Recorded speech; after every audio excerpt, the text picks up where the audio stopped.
Ciudad Real, soy Ana Carretero, directora de la Delegación de Puerto Llano, y os quiero dar la bienvenida a esta jornada en la que vamos a tratar la nueva gestión y tramitación de la prestación de riesgo de embarazo. Os recuerdo a todos los asistentes que esta jornada está siendo grabada. Al final de la jornada, los asistentes podréis formular vuestras preguntas a través del chat y serán contestadas al final. Si no hubiera tiempo, se responderán individualmente por correo electrónico. Al final de la jornada también vamos a lanzar en pantalla un cuestionario de calidad que para nosotros es muy importante que contestéis. Y ya solo quería dar la bienvenida a la doctora Sandra Osorio, que es la jefa de área de incapacidad temporal del Centro de Dirección Médica de Fraternidad Muprespa. Buenos días, Sandra. Buenos días, Ana. Muchas gracias. Buenos días a todos y bienvenidos a esta jornada que hemos preparado sobre la prestación de riesgo durante el embarazo y la lactancia. Y bueno, como Ana ha dicho, soy la jefa de área de incapacidad temporal de la dirección médica y soy especialista en medicina del trabajo y llevo la parte médica de esta prestación de riesgo de embarazo y lactancia. Entonces, bueno, pues, sin más, vamos a comenzar.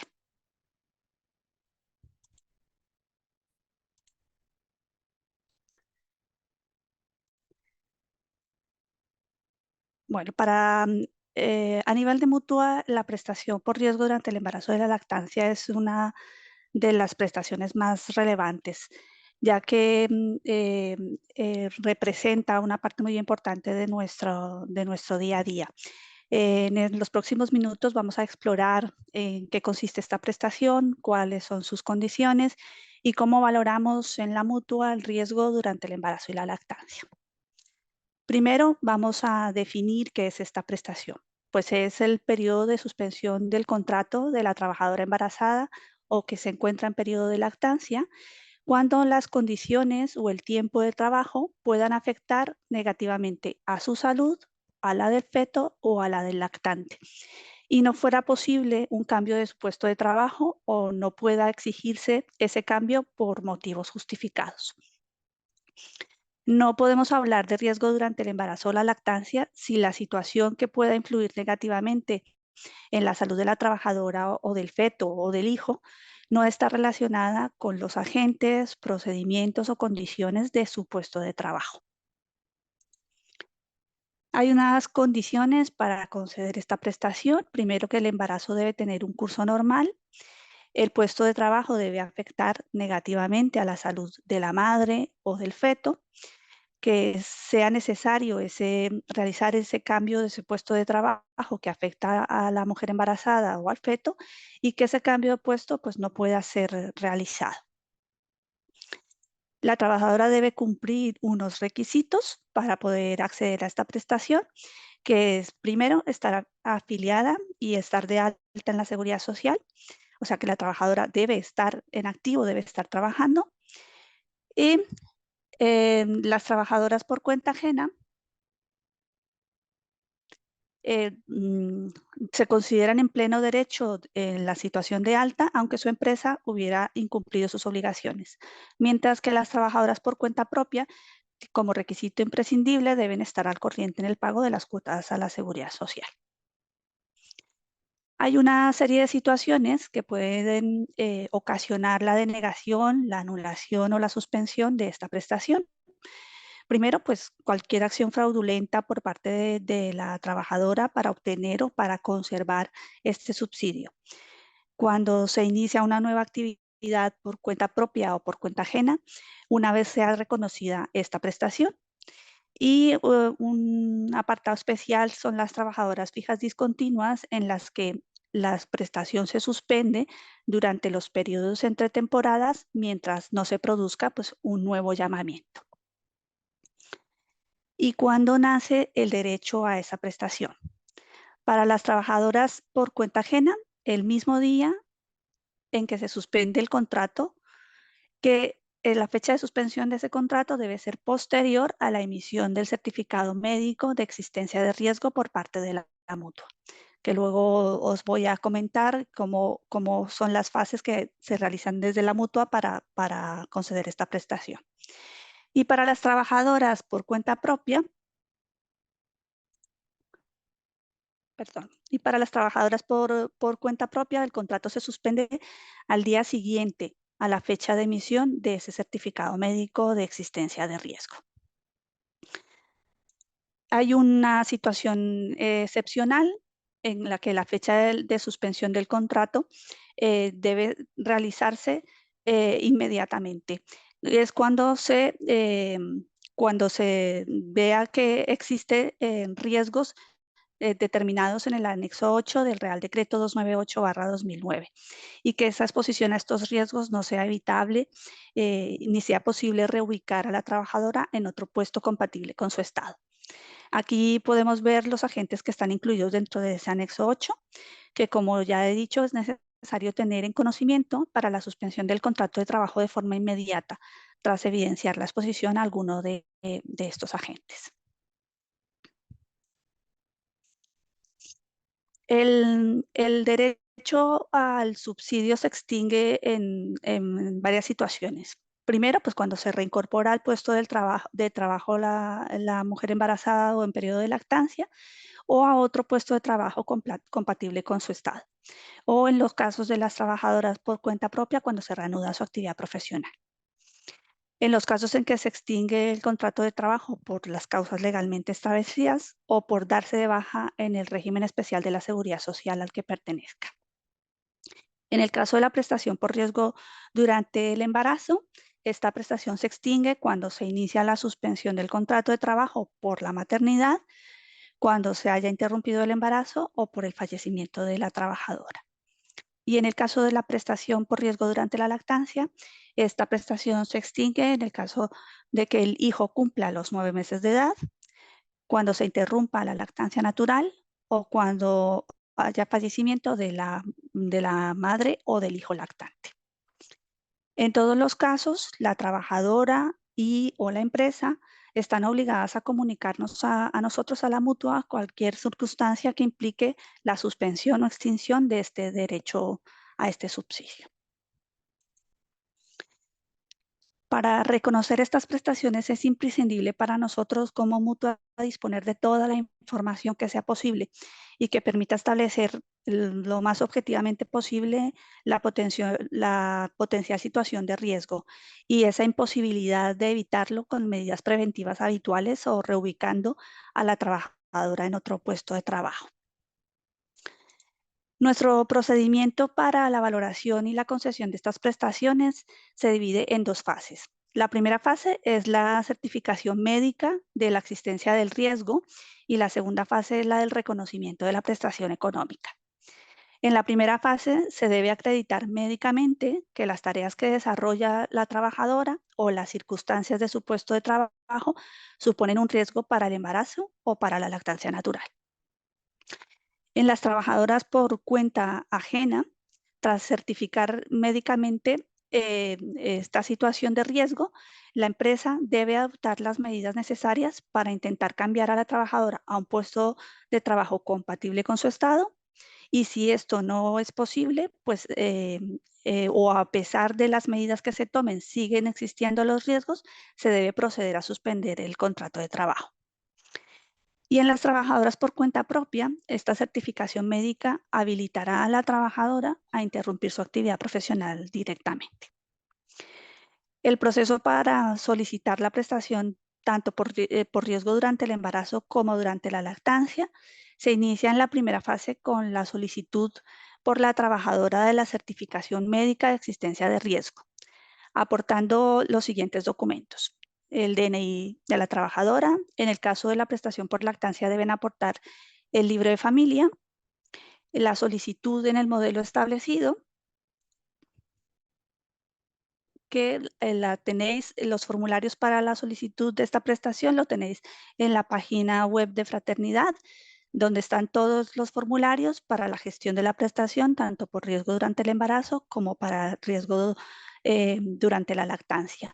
Y están tanto los documentos para la primera fase como los documentos de la segunda fase. Una vez tenemos estos documentos, pues el médico entra a valorar esta documentación.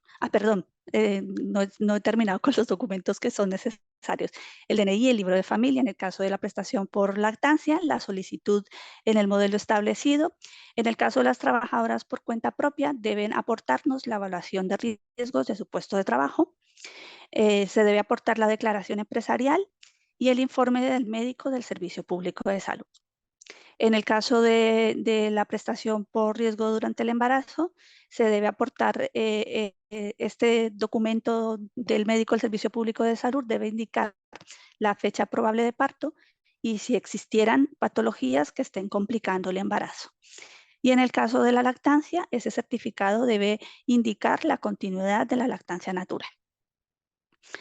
Nuestro médico ya con toda esta documentación entra a valorar el informe del Servicio Público de Salud, ya que si existieran complicaciones o si la trabajadora se encuentra en una situación de incapacidad temporal, se emitiría un certificado médico denegando esa situación de riesgo.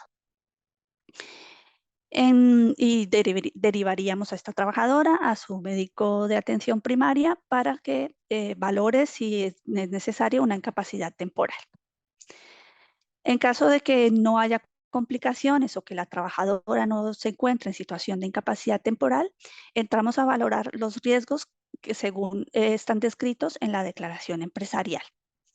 Allí valoramos las actividades que realiza la trabajadora, los tiempos de exposición a los riesgos, las repeticiones que realice de esos riesgos, la jornada de trabajo y la situación clínica. Y de acuerdo a todos estos datos, pues se indica si existe o no riesgo durante el embarazo o la lactancia. Si hay grandes diferencias en la información que nos facilita la trabajadora y la empresa, o se hubieran informado algunos riesgos que no estén relacionados con su puesto de trabajo, pues valoraríamos el solicitar la evaluación del puesto de trabajo realizada por el Servicio de Prevención de la empresa. Y si la empresa no dispone de esa evaluación del puesto de trabajo, excepcionalmente, nosotros podemos ofrecer la posibilidad de que dicha evaluación la realice un técnico de prevención de la mutua, aclarando que, pues, que esto no sustituye las obligaciones que tiene la empresa de realizar esta evaluación de riesgos. Si de esa información y esa documentación no se consigue determinar que el puesto de trabajo o la actividad que desarrolla la trabajadora suponen un riesgo para su embarazo o para la lactancia, se emite un certificado médico denegando esa situación de riesgo, y en el cual se indicará lo más detalladamente posible los motivos de esta denegación. Si luego se determina que en el momento actual el puesto de trabajo o la actividad desarrollada por la trabajadora no suponen un riesgo para su embarazo o para la lactancia, pero sí pueden más adelante suponer un riesgo, se emite un certificado médico denegando la situación de riesgo actual, pero reconociéndola a partir de una determinada fecha concreta, que constará expresamente en el certificado médico. Y esto siempre que no se modifiquen las circunstancias que se han evaluado en ese momento. Y si, por el contrario, vemos que toda la información nos indica que el puesto de trabajo o las actividades desarrolladas por esa trabajadora suponen un riesgo para su embarazo o para la lactancia, se emite el certificado médico reconociendo la situación de riesgo. Y aquí finalizaría lo que es la primera fase. En la segunda fase, si el servicio médico de la mutua expide un certificado reconociendo la situación de riesgo, la empresa deberá intentar un cambio de puesto de trabajo de la embarazada o de la mujer lactante. Y si esto no fuera posible, pues proceder a la suspensión del contrato de trabajo por riesgo. En el caso de las trabajadoras por cuenta propia, como ya he indicado, esta certificación médica habilita a la trabajadora para interrumpir su actividad y solicitar la prestación a partir del día que la suspenda. La fecha de suspensión de la actividad profesional siempre debe hacerla constar en su solicitud y sus efectos nunca pueden ser anteriores al día siguiente a la expedición del certificado médico de riesgo, aunque sí puede ser con una fecha posterior. Para la segunda fase se debe aportar la siguiente documentación. Ya la solicitud de la prestación en sí, la anterior era la solicitud de la certificación médica, El certificado del IRPF. Las trabajadoras por cuenta ajena deben aportar la declaración empresarial de la imposibilidad del cambio de puesto y el certificado de la empresa sobre las bases de cotización y la fecha de suspensión del contrato. Y las trabajadoras por cuenta propia, el certificado de estar al corriente de pago. Por parte de la mutua se verificará que se cumplan los requisitos y la documentación que ha aportado la trabajadora. En el caso de que se hubieran informado cambios en el puesto de trabajo o cambios en las condiciones del trabajo, la trabajadora debe volver a solicitar el certificado médico, o sea que debe volver a la primera fase para volver a valorar los riesgos a los que está expuesto en este nuevo cambio de puesto, en estas nuevas condiciones de trabajo. En el caso de que no se cumplan los requisitos o de que el médico haya emitido un certificado médico denegatorio, pues se produce una resolución denegatoria de la prestación de riesgo de embarazo o de lactancia. Si por el contrario vemos que se cumplen los requisitos y que se ha emitido una certificación médica reconociendo la situación de riesgo, se emite una resolución favorable. A partir del mismo día de la suspensión del contrato de trabajo en trabajadoras por cuenta ajena y a partir del día siguiente a que se haya llevado a cabo la interrupción de la actividad profesional en las trabajadoras por cuenta propia. En el caso de que se haya solicitado alguna documentación porque ha habido deficiencias en la información aportada y que hayamos solicitado una subsanación de esa documentación, damos un plazo de 10 días hábiles para aportar esa documentación. Si se aporta fuera de ese plazo, la documentación previamente solicitada debe acompañarse de una nueva solicitud de certificación médica del riesgo. O sea que debemos volver a empezar desde la primera fase. Y bueno, aquí terminamos lo que es la solicitud de la prestación. Para nosotros, para la mutua es importante el insistir en la necesidad de contar con toda la información que sea disponible, que nos ayude a determinar esa posible situación de riesgo y la imposibilidad de evitarlo, para poder hacer una valoración adecuada de la situación de la trabajadora embarazada o que esté en periodo de lactancia natural. Y para ello, siempre pedimos que se cumplimente de una forma adecuada, especialmente el documento de declaración empresarial, que es donde se indican los riesgos a los que está expuesta la trabajadora. Este es el documento que podéis descargar desde nuestra página web. Y aquí están descritos los riesgos a los que podría estar expuesta una trabajadora embarazada o en lactancia natural.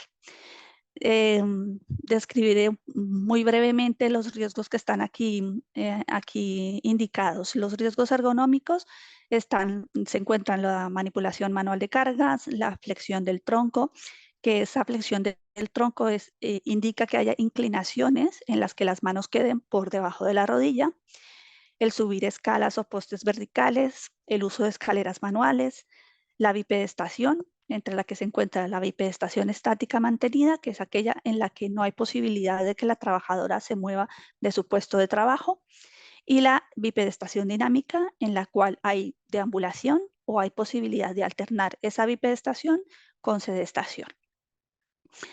La sedestación sin posibilidad de cambios de postura y la realización de actividad deportiva a nivel profesional. Estos riesgos siempre deben medirse indicando la frecuencia de su realización y el tiempo de exposición al riesgo durante la jornada laboral. En cuanto a los riesgos físicos, están las radiaciones tanto ionizantes como no ionizantes, las temperaturas extremas, las vibraciones y el ruido. Si hay alguno de estos riesgos, siempre se debe aportar la medición de ellos. En cuanto a los riesgos químicos, se debe indicar las frases H o de peligro que se encuentran en las fichas de seguridad de las sustancias a las que está expuesta la trabajadora. Y siempre es necesario que nos documenten esa exposición con mediciones específicas. En cuanto a los riesgos psicosociales, están los trabajos a turno, la nocturnidad, el trabajo en solitario, que se considera cuando se realiza en solitario y en zonas aisladas, Y en todos los casos de riesgos psicosociales se requerirá una valoración específica del puesto de trabajo y de la trabajadora. O sea que os insistimos en la necesidad de cumplimentar adecuadamente esta información para poder disponer de una valoración más exacta de los riesgos que presenta la trabajadora en su puesto de trabajo. Este documento, la guía de ayuda para la valoración del riesgo laboral durante el embarazo, o conocida por nosotros como la guía SEGO, es nuestro documento por excelencia que utilizamos como herramienta para determinar las semanas de concesión de la prestación. Este documento ha sido realizado por el INS, por AMAT y por la Sociedad Española de Ginecología y Obstetricia, y nos indica por cada riesgo la semana en la que es necesario apartar a la embarazada de los riesgos para evitar tanto daños en su salud como en la del bebé. La tercera edición de este documento, que es la última, la que está vigente, se publicó en octubre del 2020 y bueno, yo he hecho parte de la realización de esta guía. En cuanto a los riesgos durante la lactancia, el documento de referencia es el de orientaciones para la valoración del riesgo laboral durante la lactancia natural, que ha sido elaborado por el INSI y por la Asociación Española de Pediatría y publicado en el 2009. Es esencial la valoración individualizada del riesgo de la trabajadora embarazada o lactante para determinar si realmente existe riesgo en el trabajo, ya que esas evaluaciones genéricas no tienen en cuenta las circunstancias específicas de cada mujer y de su entorno laboral. Por eso insistimos en la cumplimentación adecuada de la documentación.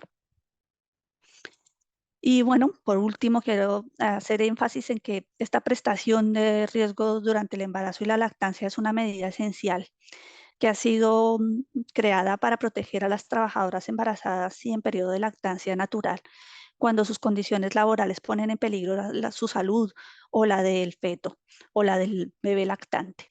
Y debe ser valorada y concedida de acuerdo a todas las directrices técnicas y científicas que han sido establecidas en las guías de referencia que os he indicado.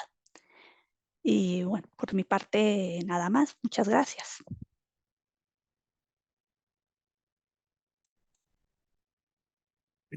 Muy bien, buenos días. Soy José Luis Agudo, soy el director provincial de Fraternidad aquí en Ciudad Real. Muchas gracias, Sandra.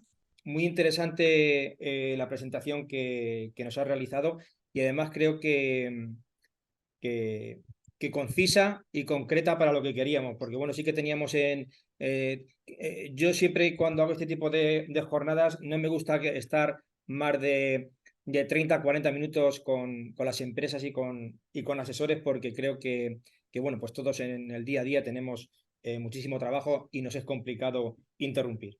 Pero bueno, yo por resumir, y podéis lanzar alguna pregunta mientras tanto, sí que quería, bueno, pues dejar claro de que, bueno, de que es una prestación en la que la situación de la trabajadora clínicamente tiene que estar perfecta. O sea, quiere decir que nosotros hemos tenido casos donde han venido trabajadoras donde nos comentaban bueno, pues que tenían alguna patología. En ese caso, lo que es coherente, y como decía la doctora Osorio, es que tiene que estar en IT. No puede solicitar este tipo de prestaciones.